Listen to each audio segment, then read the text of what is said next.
पूरे देश में चर्चा का विषय बनी बुल्ढाना जिले के नागरिकों के बाल झड़ने की समस्या को लेकर जिला प्रशासन ने सभी टेस्ट करवाए हैं और रिपोर्ट्स में सब स्थिति सामान्य है। हालांकि आईसीएमआर ने इस मामले में जांच के आदेश दिए हैं। इस क्षेत्र की जांच और संशोधन किया गया है और इसकी रिपोर्ट आने के बाद प्रभावित गाँव में ठोस उपाय किए जाएंगे। ऐसी जानकारी राज्य के राहत और पुनर्वास मंत्री तथा बुल्ढाना जिले के पालक मंत्री मकरंद जाधव पाटिल ने मीडिया से बात करते हुए दी।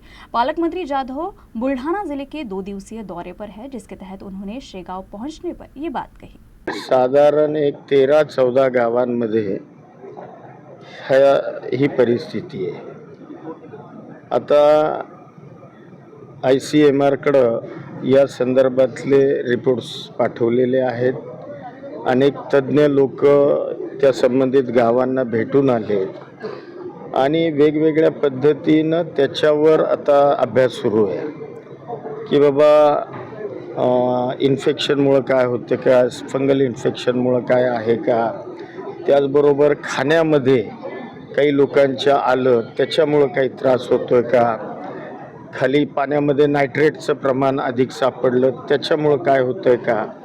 परंतु साधारण हे रिपोर्ट हे नील आलेले आहेत आणि आता आयसीएमआरकडे अधिकच्या म्हणजे ज्याला संशोधन म्हणतो किंवा खरं कॉज काय त्याचं असेल या संदर्भातला आता लवकरात लवकर त्याचा रिपोर्ट येईल आणि तो रिपोर्ट आल्यानंतर मग या संदर्भात आपल्याला काय उपाययोजना करायच्या हे निश्चितपणानं लक्षात येईल। आणि मी साधारण आढावा घेतला, मला DHOनी सांगितलं आज सकाळी म्हणजे स्वतंत्रता दिन झाल्यानंतर या संदर्भात मी DHOना बोलवलं होतं, कलेक्टर होते, बाकी जिल्हा परिषद CO होते, आमचे आमदार महोदय होते। तर त्यावेळेला DHOनी सांगितलं की गेल्या 2 दिवसात नवीन काही केस कुठली सापडलेली नाही। साधारण 200 सव्वा 200च्या 222च्या आसपास काहीतरी केसेस आत्तापर्यंत डिटेक्ट झालेल्या आहेत। याच्यापेक्षा काही आकडा वाढलेला नाही आहे किंवा गावांची संख्यासुद्धा वाढलेली नाही असं मला आज त्यांच्या सांगण्यामधून त्या ठिकाणी आलं। बघूया आता काय रिपोर्ट येतोय आणि मग त्याच्यानंतर त्याचं आपण पुढं काय करायचं ते ठरवू।